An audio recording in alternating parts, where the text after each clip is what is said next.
Hey, yo, Trey, they said they want another one. Alright, here you go. To my people out there, to my family, y'all already know what time it is when I got this book, when I'm sitting in this car. We're talking about, as people, as human beings, we need to be okay with, failure. In order to succeed, it's inevitable that you will fail. Failure is going to happen. That's something that you can't evade, you can't avoid. You can only shift your perspective on failure. You have to look at failure as something that can teach you something. You can either grow or you can learn from your failure that you have. If you're scared of success, that means you're scared of failure in some way. And you have to find out what that reason is for you. Whenever you experience failure, what did that do to you? How did that make you feel? Like, did people make fun of you when you failed? Or did you make fun of yourself? Or did you judge yourself? Did you say, dang, I failed at this. I failed at trying to sell candy or trying to sell these rainbow balloons that I made in elementary school. The silence of people not wanting to buy my products, or the silence of having a reaction whenever I told them that I made a specific type of art, or that I shared with them a story that I wrote, and they had a reaction that wasn't likable by me. That made me feel some type of way. That made me feel like, oh, I'm scared of failure, because that made me feel weird. That made me feel uncomfortable. In order to succeed, you will have to feel uncomfortable. Things will get uncomfortable. Whenever things are comfortable, you can't succeed. Whenever things are comfortable, that means you haven't failed. Too much success is terrible for you.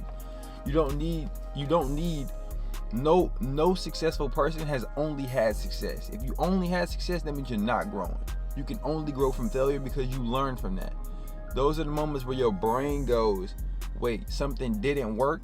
I was prompted with the problem, and now my brain has to turn and try and work and grow stronger to try and solve the problem, to try and make it better next time, or to try and improve for my next iteration or my next challenge. And also, success will have you doing the same thing over and over again. Failure will force you to think outside the box, and you thrive outside the box. So why not accept and embrace that failure and be able to shift your perspective on it and be able to, see it a different way?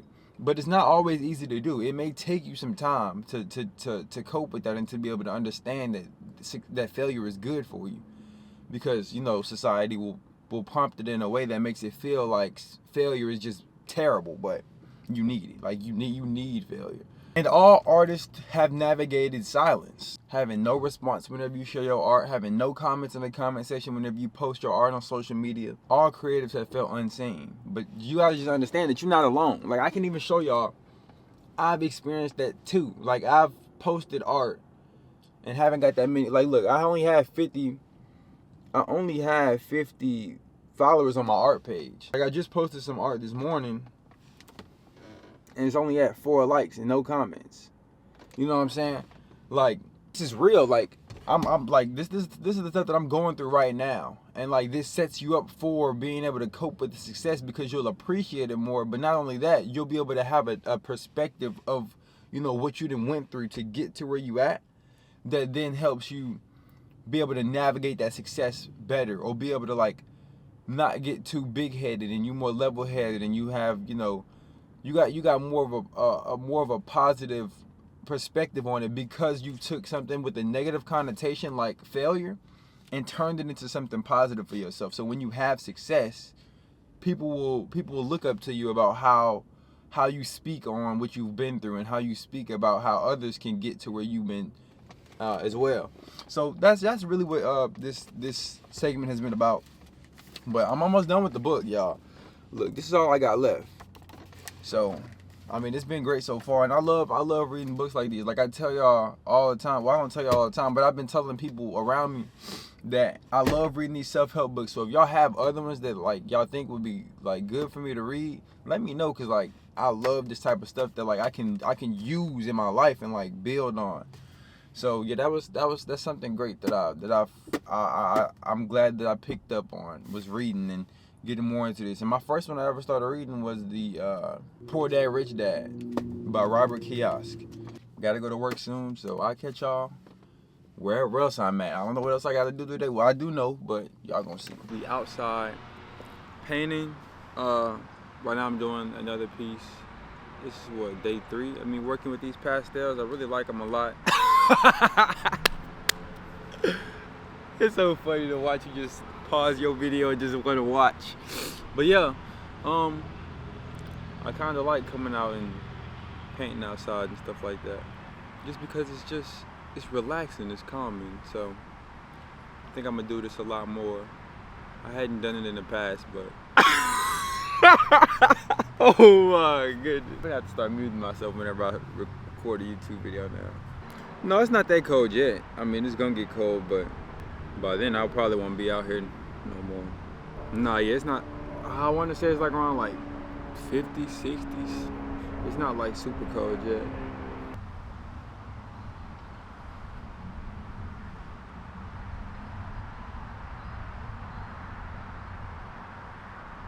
Alright, y'all, I'm finna head back home. I have to go work out, and I also gotta do my schoolwork because I got some homework that I gotta do for WrldStrike. And then I'll probably resume painting after I finish doing whatever I gotta do back at the house. But yeah, that's the rundown. That was the vibes today. I'm glad I got to go out and do a little bit. I'll show y'all the progress whenever I resume it again. But yeah, I can't wait till I can fish this again. I can't wait till whenever I can fish that lake, that little pond right there, but we can't fish it just yet. They say they still gotta let it prep, whatever, I don't know. Fish still growing. They just filled it up in last May. But yeah, I'll catch y'all at the house. What's going on, y'all? We back at Texas Thrift. Y'all remember the last time I was here? I even got this hat last time I was here. But I'm in here looking for cruise clothes. I already got some from the Goodwill over there by the house earlier today. I'm gonna show y'all the haul whenever I get back after I leave here. Yeah, we gotta continue to look for stuff for the cruise because I need nice clothes for the cruise. And I want to take fit pics every day so I can post in like some 5 fits every day of the cruise. Like that'd be fire. And then take some fire like pictures and stuff like that whenever I get to the places that we go to. So, you know, I just gotta plan it out. And like, I'm not going till March, but I still need to have it, you know, situated and orchestrated by the time we get there. Tyson, look, they got a Cane's hat right here. You can go ahead and wear this to work, you know. But yeah, finna look for some stuff. I'm gonna find some stuff. You know, if I see some stuff I like, I'm gonna show y'all. If not, you already know how we do these things. Look at all these hats they got. I showed y'all last time. I may need to get a tie too because there's days they have like dress up days, like formal days, where like you have to wear like real formal attire. Like you have to wear like a tie. You don't have to, but like you want to participate and stuff like that. So I might get me a little tie, one of these ties that they got. They got a large selection. I may get a couple because I need ties too, just to like be more presentable. But yeah, we gonna see what we find, and I'm gonna catch y'all whenever I leave.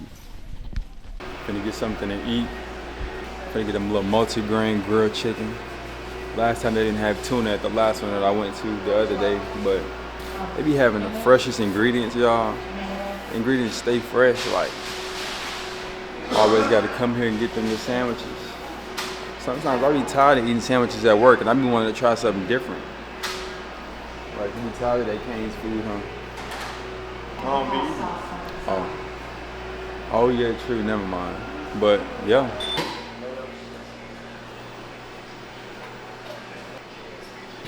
Oh yeah, so I got my sun chips. I got the sun chips, and then I got a foot-long grilled chicken.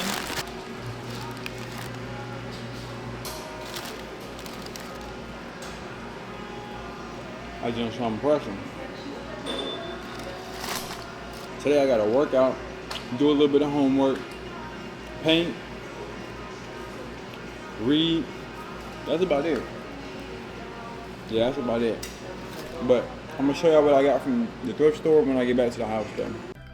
We back at home. I'm gonna show y'all what we got. So let's start off first from Texas Thrift. Texas Thrift, I went and I got this cool little tie. Cause I was like, I wanted to get like a tie that, you know, had some design to it, something I can kind of like piece together with some other stuff. Or maybe I can build a fit around this with this tie, or like a nice dress up fit. I don't know, we'll see what I can do with this. I don't know what I can do with it, but we're gonna find something for it. I also got this blue shirt. Let me button it together so y'all can see it correctly. Let me open this up. This might help. Yeah, that does help a little bit. This is you know, for the cruise. This one is like a nice little blue travel, like a little travel shirt, a little vacation shirt, and it's got some cool diamond pattern on it. And I was like, yeah, that thing right there rides. You know, so that's why I got that one. Tyson, this is from Manfinity. This is from Manfinity. I gotta see how this look on, cause I don't know how that look. And then I also got these shorts, which I need to see how they fit. But I saw that they had like some cool zip compartments and like, you know, they're like airy cargo shorts. Something cool to wear while I'm on the cruise. I also didn't want it to be like too formal. Like I don't want no too formal shorts that ain't have enough compartments, because I need to be having my portable charger, my walkie-talkie, my phone, my wallet, stuff like that. And I don't want to be holding it in my hands or like having it in a bag. So I was like, I can just put it in my shorts. That'd be perfect. And these is the perfect shorts just for that. That's everything from Texas Thrift. This morning, I went to Goodwill and I got some stuff. They had a lot of nice polo stuff that I saw there. And so this first one is a Ralph Lauren long sleeve. So this is like something nice I could wear to like one of the dinners. It's like a green, red, white, and blue with some yellow in there. Like a nice multicolor flannel, like a plaid dress shirt. This would be something cool to wear, and it's nice. Like I can wear this even outside the cruise. Like I just needed more dress up clothes, more nice clothes. Then I got this for cruise, because I was like, this is definitely giving cruise vibe. This is definitely giving vacation, and we're going to Mexico, so I was like, this kind of fit the vibes. And so I got this little cream and tan, you know, shirt.